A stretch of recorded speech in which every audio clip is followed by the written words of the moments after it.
حضرت عمر رضی اللہ تعالیٰ عنہ اپنے خطبے میں اعلان فرمایا کرتے تھے کہ تم اللہ کے پیغام کے پہنچانے کا کام، دعوت کا کام کرو، وگرنہ قیامت میں تم اس امت میں نہیں کھڑے ہو سکتے۔ ایک وقت اس امت کا کیا تھا کہ مرنا جینا سب اس دعوت کے لیے تھا، اور آج ہم کس مقام پر پہنچے ہیں؟ ایک وقت ہمارا وہ تھا کہ ہم مکے کو چھوڑ سکتے تھے، بیت اللہ کو چھوڑ سکتے تھے، مسجد نبی کو چھوڑ سکتے تھے، سب سے بڑی بات حضور اکرم صلی اللہ علیہ وسلم کے ساتھ رہنے کو چھوڑ سکتے تھے، مگر دعوت کے کام کو نہیں چھوڑ سکتے تھے۔ تجارت کے کام کو کام کرتے، زراعت کے کام کو کام کرتے، اور جو سب سے اوپر والا کام ہے اس کو کام ہی نہیں سمجھتی۔ یہ میں اس لیے کہہ رہا ہوں کہ تقریر مقصود نہیں ہے، اس امت سے درخواست ہے کہ خدا کے واسطے رحم کر اپنے اوپر بھی اور انسانیت پر بھی اپنے کام پر واپس آ جا۔ جب ہم اس کام والے تھے ہم ہر جگہ پر غالب آ رہے تھے۔ سب سے پہلا واقعہ غزوہ بدر کا ہے۔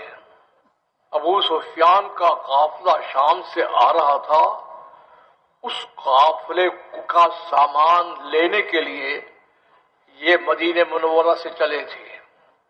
40 میل دور مدینہ سے نکل کر رسول اللہ صلی اللہ علیہ وسلم نے سب کو بٹھایا مشورے کے لیے۔ فرمایا ہم نکلے تو اس قافلے کے لیے تھے، لیکن ابو جہل 1000 فوج لے کر آ رہا ہے، اب تمہاری رائے کیا ہے؟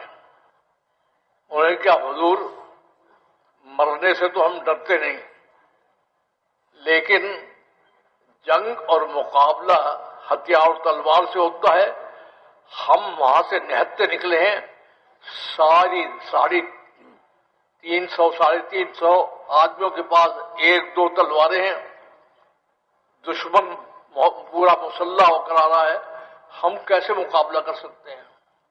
ہاں آپ کہیں مرنا ہے تو مرنے سے ہم ڈرتے نہیں۔ حضور خاموش ہو گئے۔ اوپر سے جبرائیل علیہ السلام اللہ کا پیغام لے کر آ گئے۔ حضرت جبرائیل السلام اللہ کا پیغام لے کر آ گئے۔ پیغام سننے کے قابل ہے۔ پیغام کے کیا تھا؟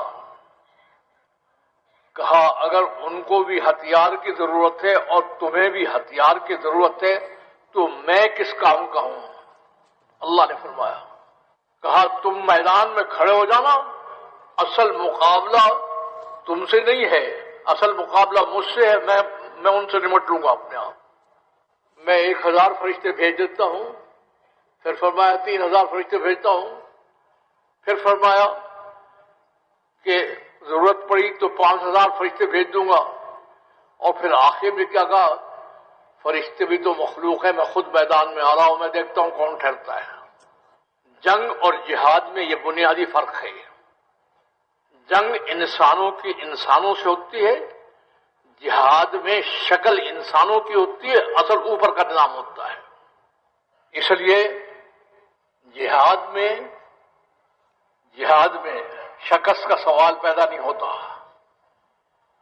شکست صرف ایک صورت میں ہوتی ہے، اور وہ کیا ہے؟ اوپر کے نظام سے تعلق ٹوٹ جائے۔ اوپر کے نظام سے تعلق ٹوٹ جائے تو چاہے نبی موجود ہو، چاہے صدیق موجود ہو، چاہے فاروق موجود ہو، چاہے عثمان موجود ہو، چاہے علی موجود ہو، چاہے ابو شاہ، جب اوپر کے نظام سے تعلق ٹوٹے گا تو فتح شکست میں بدل جائے گی۔ احد کے میدان میں جو شکل پیش آئی وہ کیا پیش آئی؟ حکم یہ تھا کہ تم اس پہاڑی سے اترنا نہیں، چاہے ہم کامیاب ہوں چاہے ناکام ہوں۔ انہوں نے جب دیکھا کہ مسلمانوں کو فتح ہو گئی تو جھٹا جھٹ نیچے اتر آئے، بال سمیٹنے کے لیے، بال غنیمت لینے کے لیے۔ فتح شکست میں بدل گئی۔ خندق کے اندر پورا عرب مقابلے پر آیا تھا، اور اندر سے یہود کارروائی کر رہے تھے۔ آپ نے مشورے کے لیے بٹھایا، فرمایا وہ اندر سے یہود وہ کر رہے ہیں اور باہر سے پورا عرب فوج لے کر آ گئے ہیں، حالات بہت بگڑے ہوئے ہیں۔ تو میری رائے ہے، حضور نے فرمایا میری رائے یہ ہے کہ یہ یہودی لالچی ہیں، ان کو اگر مدینے کی آدھی کھجوریں دینے کا وعدہ کر لیا جائے تو یہ چھوڑ دیں گے، صرف باہر کا مقابلہ رہ جائے۔ صحابہ کرام نے عرض کیا کہ حضور یہ آپ کی رائے ہے یا حکم ہے؟ کہا یہ میری رائے ہے۔ کہا نہیں ہے۔ پھر آپ کہتے ہیں مدینے کی آدھی کھجوریں، ہم مدینے کی آدھی کھجور پر بھی اگر یہ صلح کرنا چاہیں تو آدھی کھجور بھی نہیں دینے کو تیار ہے۔ آپ نے فرمایا کیا پھر کیا ہوگا، کیسے ہوگا؟ کہا ھذا ما وعدنا اللہ ورسولہ وصدق اللہ ورسولہ، اللہ نے ہم سے وعدہ کیا ہے کہ جب ہم اللہ کے بن کر چلیں گے اور اللہ کا پیغام لے کر چلیں گے تو اللہ تعالی ہر حالت میں ہمیں غالب کرے گا۔ اس وجہ سے اللہ کا وعدہ، رسول کا وعدہ سچ ہے، ہم ان کو آدھی کھجور بھی نہیں دیں گے۔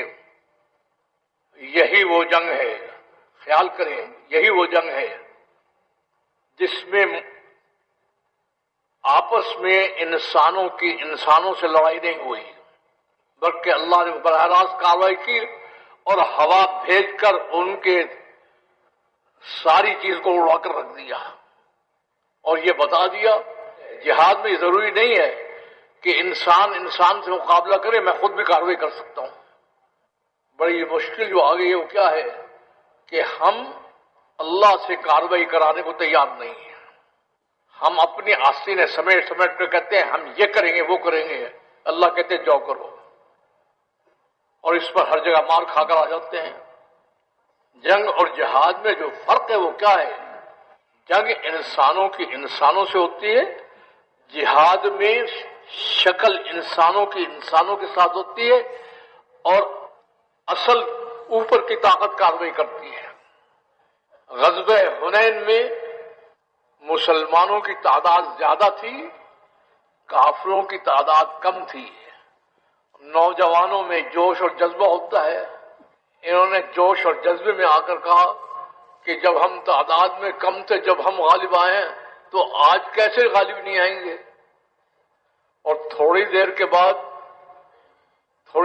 بعد ادھر سے جب تیروں کی بچھاڑ ہوئی تو یہ بھاگ پڑے۔ اب صرف حضور اکرم صلی اللہ علیہ وسلم اور آپ کے ساتھ 80-100 آدمی رہ گئے۔ آپ آگے بڑھ رہے تھے اور کیا فرمائے تھے؟ دشمن کو کہہ رہے تھے جس آدمی کی تلاش ہے وہ میں ہی ہوں، کر لو جو کچھ کرنا چاہتے ہو۔ حضرت صدیق اکبر فرماتے تھے حضور تیروں کی بچھاڑ آ رہی ہے، آپ اپنے آپ کو گردن نیچے کیجئے کہیں تیر نہ لگ جائے، لیکن آپ سیدھا کر گئے انا نبی لا کذب، میں جھوٹا نبی نہیں ہوں۔ یہ تو بات ان سے کر رہے تھے اور اللہ سے کیا کہہ رہے تھے؟ الحمدللہ وحدہ، صرف ایک اللہ کی تعریف کرتا ہوں۔ حزب الاحزاب وحدہ، ہم نے کبھی شکست نہیں دی، اس نے اکیلے ہمیشہ کافروں کو شکست دی ہے۔ حکم ہوا کہ ریت کی ایک مٹھی لے کر پھینکو، اس طرح سے ایک مٹھی ریت 6-7 ہزار کا لشکر وہ سب ناکام ہو گیا۔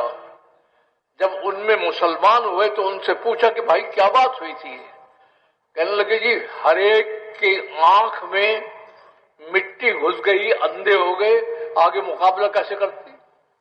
میں اس لیے عرض کر رہا ہوں کہ جہاد اور جنگ میں فرق ہے۔ جنگ انسان سے لڑتا ہے، جہاد میں حقیقت میں اوپر والا مقابلہ کرتا ہے۔ اوپر والے کے سامنے کون ٹھہر سکے؟